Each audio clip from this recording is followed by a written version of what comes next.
Hello student, I am Mixing, your English teacher. Today I am going to tell you detailed summary of chapter 3, first flight. तो बच्चे इसका भी हम second जो part उसको cover करने वाले हैं। फर्स्ट पार्ट बेटा हम कर चुके हैं कवर, एक पहले वीडियो में आपने देखा नहीं तो आप प्लेलिस्ट में जाएं और आपको सारा जो मटेरियल है हमने पढ़ाया है और आगे भी हम सारा कवर करेंगे। हम क्रम से कर रहे हैं, सीक्वेंस से कर रहे हैं, चैप्टर फर्स्ट से लेकर लास्ट तक जाएंगे और जितना भी हमने करा दिया सारे जो आपको वीडियोस मिल जाएंगे वहाँ पे, आप देख लीजिएगा। और फिर भी कोई डाउट हो तो आप हमें पूछ सकते हैं। ओके, तो शुरू करते हैं बेटा। सेकंड पार्ट हमारा था चैप्टर का द ब्लैक एरोप्लेन, जो कि लिखा है आपका फ्रेडरिक फोर्साइथ ने। तो बच्चे सबसे पहले जो मैं आपको बता दूं कि जो हमारा जो मेन होता है इसमें स्टोरी में, कोई भी स्टोरी वगैरह में, तो सबसे पहली बात होती है कैरेक्टर जानना। कैरेक्टर हमारा इसमें केवल एक ही है जो हमारे खुद ऑथर हैं, इस कहानी के वही प्रोटैगनिस्ट हैं और इस जो कहानी पूरी उनके इर्द गिर्द घूमती है, उनका पर्सनल एक्सपीरियंस मान सकते हैं इसे। वैसे एक कहानी के रूप में दे रखा है। तो शुरू करते हैं। हमारे ऑथर कहते हैं कि जो भाई मून है ना, वो उनके ऊपर बिल्कुल स्पष्ट निकल रहा था। जो ईस्ट में मून काफ़ी अच्छा निकल रहा था, जैसे वेदर होता है ना क्लियर, तो ऐसे करके ईस्ट में अच्छा निकल रहा था। और हमारे ऑथर बोलते हैं कि भाई स्काई में कोई भी क्लाउड नहीं था और उन्हें खुशी हो रही थी कि भाई मैं अकेला जो कंट्री है उसके ऊपर से अपने प्लेन को उड़ा रहा था। कंट्री पूरा सोया हुआ था। जैसे मान लो कि आप लोग पायलट हैं, रात को आप उड़ाते तो मोस्टली जो पूरे जो लोग सोए होते हैं। तो ऐसे हमारे जो ऑथर है वो इन्जॉय कर रहे हैं, कह रहे हैं कि भाई मैं ही अकेला जाग रहा हूँ, सब लोग सो रहे हैं, मैं अपना प्लेन उड़ा रहा हूँ, ऐसे बोलते हैं। आगे वो ऑथर बोलते हैं कि मैं अपना जो पुराना डकोटा प्लेन उड़ा रहा था, फ्रांस के ऊपर से जा रहा था मैं और इंग्लैंड के लिए जा रहा था अपने घर के लिए। और वो कहते हैं कि भाई मैं सपना देख रहा था कि भाई मैं जाके वहाँ पे हॉलीडे स्पेंड करूँगा और अपने फैमिली के साथ में टाइम स्पेंड करूँगा। और उन्होंने अपना टाइम देखा वॉच में, अपनी रिस्ट की वॉच में, तो उन्होंने देखा कि टाइम हो रहा था 1:30 ओके मॉर्निंग का। तो 1:30 का टाइम था रात को। हमारे ऑथर सोचते हैं कि भाई हम मॉर्निंग तक पहुँच जाएंगे इंग्लैंड और जाके नाश्ता करेंगे वहाँ पे, इंग्लिश नाश्ता करेंगे। तो होता क्या है कि वो कॉल करते हैं। भाई ये जो पायलट होते हैं ना, ये पहले अपना जो डायरेक्शन वायरेक्शन के लिए कॉल करते हैं कंट्रोल रूम में, पूछते हैं कि वेदर ख़राब तो नहीं है आगे, ये दिक्कत तो नहीं है, ऐसे पूछते हैं। तो इन्होंने कॉल किया और वहाँ से ताकि वो जान सकें कि भाई प्रॉब्लम तो नहीं है कोई आगे। उन्हें लगा कि भाई कि जो प्लेन था ना, उन्होंने प्लेन की जैसे नोज होती है ना, जैसे आगे की जो नोक होती है उसकी ओर देखा। उन्होंने देखा कि जो लाइट्स हैं, जो शहर की लाइट्स हैं वो बड़ी बड़ी जल रही हैं। और हमारे जो ऑथर ने क्या किया, अपना रेडियो स्विच ऑन किया और कहा, जैसे मान लो वो होता है ना, जो वॉकी टॉकी होता है उनके पास, जो फ़ोन सा होता है, कहते हैं फ़ोन से जैसे आर्मी वाले होते हैं लोग और भी बाकी लोग होते हैं उनके पास फ़ोन सा होता है, उसे कहते हैं रेडियो। तो ऐसे बोलते हैं वो, पेरिस कंट्रोल रूम ऐसे बोलते हैं, डकोटा डकोटा DS 008 हियर, ऐसे बोलते हैं वो। कैन यू हियर मी, क्या आप मुझे सुन रहे हैं, ऐसे बोलते हैं। मैं इंग्लैंड के लिए जा रहा हूँ, ऐसे बोलते हैं। ओवर, लास्ट में बोलते हैं ओवर, मतलब उनकी ओवर का मतलब क्या बेटा, उनकी जो बात है उसको पूरी हो गई है। ओके, इसलिए ये जो सारी जो आर्मी जो आपकी जैसे वो उस पर बात करते हैं वाले पे, तो लास्ट में ओवर बोलते हैं, मतलब उनका जो स्टेटमेंट है पूरा हो गया है, ताकि जो सामने वाला समझ जाए, इतनी बात है। तो फिर क्या होता है, वहाँ से आंसर आता है पेरिस कंट्रोल रूम से तुरंत ही। वो कहते हैं कि भाई DS 008 हम समय सुन पा रहे हैं और ना आप अपना जो प्लान है उसको 12 डिग्री वेस्ट में घुमा दो। ओवर बोल देते हैं वो। ओवर मतलब क्या होता है, उन्होंने अपना पूरी बात पूरी कर दी। क्लियर। तो अब होता है क्या है कि हमारे ऑथर हैं जो फ्रेडरिक हैं, वो क्या करते हैं, वो चेक करते हैं अपने मैप को, कंपास को, और अपना जो लास्ट टैंक था उनका, सेकंड और लास्ट था, उसे वो ऑन कर देते हैं, फ्यूल टैंक को। ओके, और जैसे उन्होंने उनको इंस्ट्रक्शन मिले थे पेरिस कंट्रोल रूम से, और वो अपने प्लेन को वेस्ट में 12 डिग्री घुमा देते हैं। ओके बेटा। इसके बाद होता है क्या है कि हमारे जो ऑथर है सोच रहे हैं कि मैं मॉर्निंग में जाके मैं नाश्ता करूँगा, सोचते हैं ऐसा, और मुझे अच्छा इंग्लिश नाश्ता मिलेगा जाके, और वो ऐसा ऐसी सोच रहे अपने मन में। सब कुछ ठीक चल रहा था और जो फ्लाइट थी काफ़ी आसान थी। अब हुआ ये, जब वो 150 किलोमीटर पेरिस से आगे निकल गए, पेरिस को भी छोड़ गए, तो उन्हें क्लाउड्स दिखे सामने और स्टॉर्म्स दिखे। स्टॉर्म क्लाउड्स थे, काफ़ी ह्यूज क्लाउड्स थे वो। और हमारे जो ऑथर हैं वो देखते हैं, वो बोलते हैं कि भाई जो क्लाउड्स थे वो ऐसे थे जैसे मान लो कि उसके सामने माउंटेन खड़े हों, मान लो कि पर्वत खड़े हों, ऐसा लगा उनको। वो जानते थे कि मैं जो ये जो आपके जो क्लाउड्स हैं उनसे मैं वो जानते थे कि जो क्लाउड्स हैं मैं उनको पार नहीं कर पाऊँगा। उन्हें उन्हें मालूम था कि बहुत ही डार्क थे वो। लेकिन फिर भी उन्हें लगा कि भाई मेरे पास इतना इतना मेरे पास फ्यूल भी नहीं है, मेरे पास इतना ईंधन भी नहीं है। मैं कैसे, अगर मैं नॉर्थ से या फिर साउथ से मैं अपने प्लेन को घुमाऊँ भी तो मैं वैसे भी मर जाऊँगा। तो वो सोचते हैं क्या किया जा सकता है। सोचते हैं ना आप लोग। मान लो कि भाई हमारे पास दो ऑप्शन हों, एक तो ऑप्शन हमारा दिख रहा है कि बिल्कुल ही खतरनाक है ये ऑलरेडी, और एक में चांसेस हैं, तो आप वही लेंगे जिसमें चांसेस हैं। तो चांस वाला ऑप्शन चुनते हैं हमारे ऑथर। वो सोचते हैं कि भाई, वो सोचते हैं कि मैं पेरिस कंट्रोल रूम कॉल करूं, मैं वापस पेरिस लौट जाऊं। सोचते हैं मैं वापस पेरिस लौट जाऊं। लेकिन उन्होंने सोचा कि मुझे तो घर जाना है, मुझे नाश्ता करना है, ऐसा सोचते हैं वो हमारे ऑथर। अब फिर क्या सोचते हैं वो कहते हैं भाई मैं तो रिस्क उठाऊँगा, मैं तो ये रिस्क उठाऊँगा और मैं ये जो प्लान है मैं सीधा अपना स्टॉप में होकर पार निकाल दूँगा। ऐसा उन्हें बिलीव था। हो सकता है कि वो अच्छे पायलट होंगे तो हमारे ऑथर को लगा कि भाई वो पार निकल जाएंगे।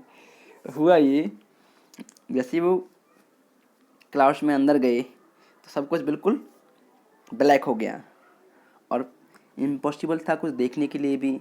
हमारे ऑथर बताते हैं कि भाई जो उनका प्लेन था वो जंप होने लगा, ट्विस्ट होने लगा एयर में, और उन्हें लगा कि सब कुछ ख़त्म होने वाला है। उन्होंने देखा, उनको यकीन भी नहीं हुआ। उन्होंने जैसे ही कंपास को देखा, कंपास होता है एक इंस्ट्रूमेंट होता है प्लेन में जो कि डायरेक्शन दिखाता है प्लेन जो है उसको, हमारे पायलट को। तो क्या हुआ, हमारे ऑथर हैं उनको यकीन नहीं हुआ जो उन्होंने कंपास को देखा तो यकीन नहीं कर पाए अपने आप पे। क्यों? क्योंकि जो कंपास था वो तेज तेज घूम रहा था, बहुत तेज घूम रहा था, और सारे जो इंस्ट्रूमेंट थे बाकी वो भी काम नहीं कर रहे थे। उन्होंने क्या किया ऑथर ने, तो बेटा हुआ क्या आगे, जैसे हमारे ऑथर को लगा कि भाई सब कुछ जो इंस्ट्रूमेंट है सारे काम नहीं कर रहे हैं, और जो उनका रेडियो है वो भी ख़राब हो गया है। उन्होंने कई बार उससे कॉल भी किया, पेरिस कंट्रोल रूम ऐसे बोला उन्होंने, कैन यू हियर मी ऐसे बोला, लेकिन वो सुन नहीं, क्योंकि वो ख़राब हो गया है तो कहाँ से काम करेगा अब। लेकिन कोई आंसर नहीं आया। वो कहते हैं कि रेडियो भी डेड हो गया था, ख़राब हो गया था, मतलब आपका कंपास और उनका रेडियो और बाकी जो इंस्ट्रूमेंट थे उनके वो सारे ख़राब हो गए थे। केवल उन्हें लगा था कि भाई रेडियो चालू होगा, लेकिन वो भी ख़राब था। ये हमारे ऑथर है। अब क्या होता है कि उनके पास कोई कंपास नहीं है, उनके पास कुछ भी नहीं है। अब वो कैसे कहाँ जाएँ, उन्हें कोई मालूम नहीं था। और वो हमारे ऑथर कहते हैं कि भाई मैं स्टॉर्म में खो गया था। फिर क्या होता है, अचानक ही एक मिरेकल होता है। मिरेकल जानते हो? जादू होता है। जादू होता है, क्या होता है कि एक जो ब्लैक जो क्लाउड्स थे उनमें उनके पास में उन्होंने एक दूसरा प्लेन देखा उड़ता हुआ। और वो क्या था, उसके पास उसके जो ऊपर कोई भी लाइट्स नहीं थे। क्लियर? तो क्या होता है, तो हमारा जो ऑथर है वो देखते हैं कि उनके सामने एक और प्लेन आता है, उनके बगल में उड़ रहा होता है उसी स्टॉर्म में, तूफान में। तो हमारे ऑथर बोलते हैं कि मैंने उस पायलट के फेस को देखा वो पता नहीं गॉड नोज कि वो था या नहीं था। कभी कभी क्या होता है, हमें इल्यूजन होता है कि कोई है और कोई होता नहीं यहाँ पे। यही इस कहानी में हमें लगा, लास्ट में आप देखेंगे ना। तो होता क्या है कि ये जो प्लेन है, जो दूसरा प्लेन था उसके सामने इस बगल में उड़ रहा था, तो उसकी ओर आया, हमारे ऑथर की ओर वो प्लेन आया, और वो उससे खुशी हुई हमारे ऑथर को कि भाई कोई और भी मेरे साथ में उड़ रहा है इस तूफान में। और जो जो पायलट था उसने अपना हाथ हिलाया उसकी ओर, हमारे ऑथर की वजह से वेव किया भाई, ऐसे कहते हैं ना हलवाया करते, ऐसे हिलाया। उसने कहा कि भाई मुझे फॉलो करो, उसने ऐसे कहा हमारे ऑथर से। और हमारा ऑथर था, वो कहते हैं भाई मैं खो गया था, मुझे कुछ मालूम नहीं था कहाँ जाना है, क्या करना है, और मुझे लगा कि जो पायलट है वो मेरी हेल्प करना चाह रहा है, ऐसे वो सोचता है वो। और फिर क्या करता है हमारा जो ऑथर क्या करते हैं, अपने प्लेन को वो जो ब्लैक जो जो प्लेन ना जो ब्लैक एरोप्लेन है वो क्या करता है, अपने प्लेन को नॉर्थ में घुमाता है। किसके? जो हमारे ऑथर का प्लेन है उसके सामने घुमाता है, ताकि जो उसे वो देख सके। और हमारा ऑथर कहता है कि मैंने बिना कुछ जाने मैंने उसको फॉलो किया, जस्ट लाइक जैसे कोई बच्चा होता है ना फॉलो करता है टीचर को या पेरेंट्स को फॉलो करता है। बच्चे को अगर हम गलत पढ़ाएंगे तो बच्चा गलत पढ़ जाएगा। जैसे होता है ना 7th 8th में, मान लो मैं ही गलत पढ़ा रहा हूँ, कोई मुझसे एडजेक्टिव एडवर्ब नहीं आता, मैं बच्चे को पढ़ा रहा हूँ गलत, तो बच्चा वो गलत पढ़ लेगा और बाद में उसे रिपीट करेगा और आगे उसे दिक्कत होगी। तो ऐसे ही हमारे जो ऑथर हैं वो फॉलो कर रहे हैं ब्लैक एयरप्लेन के पायलट को, बिना कुछ जाने। तो बेटा कभी भी बिना कुछ जाने आप किसी को फॉलो मत करिए, फैक्ट को जानिए, समझिए, तब आप आगे बढ़िए। ओके, तो ये जो कहानियाँ हमें बहुत कुछ सिखाती हैं, हम लोगों ने केयरफुली पढ़ते नहीं हैं। सारी कहानियाँ कुछ ना कुछ मोटो होता है अपने आप में। तो आगे क्या होता है देखते हैं। हमारे ऑथर बोलते हैं कि भाई आधा घंटा बीत गया, स्टैंड सा हुआ सब कुछ। जो ब्लैक एरोप्लेन था वो उसके सामने रहा आधे घंटे तक, कोई दिक्कत नहीं थी उन्हें, उसे दिशा उसके सामने चलता रहा और वो पीछे पीछे चलता रहा। फिर सोचते हैं हमारा हमारा जो ऑथर सोचते हैं कि भाई अब इतना फ्यूल भी नहीं है, अब क्या किया जाए। अब उन्हें लगा कि जो फ्यूल है उनका 5-10 मिनट का रह गया है, अब तो उन्हें मरना होगा, उनका प्लेन क्रैश होगा, प्लेन खराब मतलब आप जानते हैं कि अगर मान लो कि आपकी बाइक में अगर पेट्रोल नहीं रहेगा, चलोगे कहाँ से आप लोग, नहीं चलोगे ना। तो उनको ये डर होने लगा भाई अब क्या हो। और हमारे ऑथर बोलते हैं कि भाई मुझे बहुत डर लगने लगा और मैंने क्या किया, अचानक देखा कि जो ब्लैक एरोप्लेन था उसने अपना जो प्लेन था उसको नीचे उतारना शुरू कर दिया तूफान से। और अचानक क्या हुआ कि हमारे ऑथर बोलते हैं कि वो क्लाउड से फिर क्या होता है, जैसे वो हमारे जो ऑथर स्टॉर्म से बाहर आते हैं, वो देखते हैं कि भाई उन्हें 2 लाइन दिख रही हैं। बच्चे 2 लाइन का मतलब क्या होता है कि अगर 2 लाइट्स चल रही हैं आपको, जैसे आप प्लेन के पायलट है तो आपको 2 लाइन दिख रही हैं लाइट की, तो वो साइन होता है आपका एयरपोर्ट का। जैसे मान लो कोई एयरपोर्ट है नज़दीक, उसका साइन होता है और वो उसे लगा कि अब मैं सेफ हूँ और मैं 2-3 मिनट में नीचे लैंड कर जाऊँगा, ऐसे लगता है हमारे ऑथर को। फिर क्या होता है कि वो ब्लैक एयरप्लेन की ओर मुड़ते हैं। वैसे वो आगे, अब मान लो कि आप पायलट है, आप लोग अपने लैंड कर गए सेफली, आप देखेंगे ना कौन है वो, दूसरा दूसरा जो प्लेन है किसका है, कौन सा पायलट उड़ा रहा है, उसे देखते हैं ना। तो उसने देखा, लेकिन जो स्काई था वो एम्प्टी था, वहाँ पे कोई ब्लैक एयरप्लेन नहीं था, जो प्लेन था वो जा चुका था। अब हमारे ऑथर ने ट्राई किया कई बार अपनी निगाह घुमाई, लेकिन उन्हें कहीं नहीं मिला। अब जैसे ही हमारे जो ऑथर हैं वो लैंड करके नीचे आते हैं और जो कंट्रोल टावर है उसके पास जाते हैं, अपने डकोटा को खड़ा करके, अपने उसको लैंड करके। तो फिर क्या करते हैं, जो वुमेन होती है उस पर सामने जो बैठी होती है ऑफिस में, उससे पूछते हैं वो, मैडम कौन था रात जो मेरे साथ पायलट जो प्लान उड़ा रहा था, मैं उससे चाहता हूँ कि मैं उसको थैंक यू बोलूँ। ऐसे बोलते हैं ना, जैसे मान लो कि आप किसी ने आपकी हेल्प की है तो आप उसे थैंक यू बोलते हैं।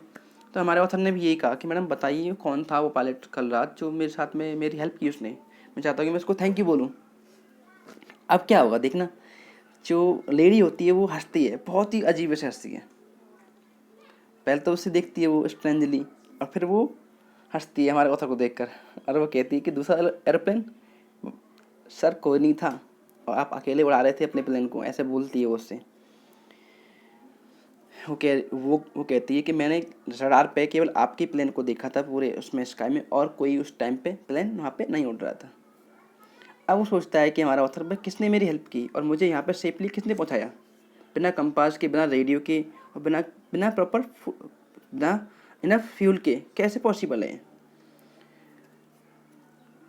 अब वो सोचता है हमारा ऑथर कि भाई ये कौन था वो जो पायलट था, किसने मेरी हेल्प की। वो सोचता रहता है बेचारा ये, जिसने मेरी हेल्प की बिना लाइट्स के, बिना उस तूफान में इतना सब कुछ किया। अब यहाँ पे इस कहानी का अंत होता है।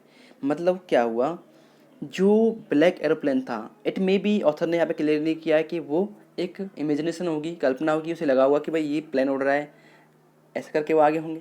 ऐसे लगता है ना जैसे हम लोग ड्रीम देखते हैं, डे ड्रीम होता है ना, जैसे हमें लगता है कि कोई हमें हमारी हेल्प कर रहा है, कोई हमें इंस्ट्रक्ट कर रहा है। तो इस प्रकार से इस कहानी का अंत होता है। थोड़ी सी मिस्ट्रियस कहानी है। ओके, अगर फिर भी कोई तुम्हारे मन में डाउट हो बेटा तो मुझे बताइएगा, मैं जो भी आपका डाउट होगा वो क्लियर कर दूँगा। अगर आपने बाकी चैप्टर्स नहीं देखे तो आप लोग ना जो इसका प्लेलिस्ट है मेरे यूट्यूब चैनल का, उस पर आप जाएँ, आपको सारे जो वीडियो हैं CBSE 10th का, 9th का, 12th 11th का सब मिल जाएगा। Okay, so thank you.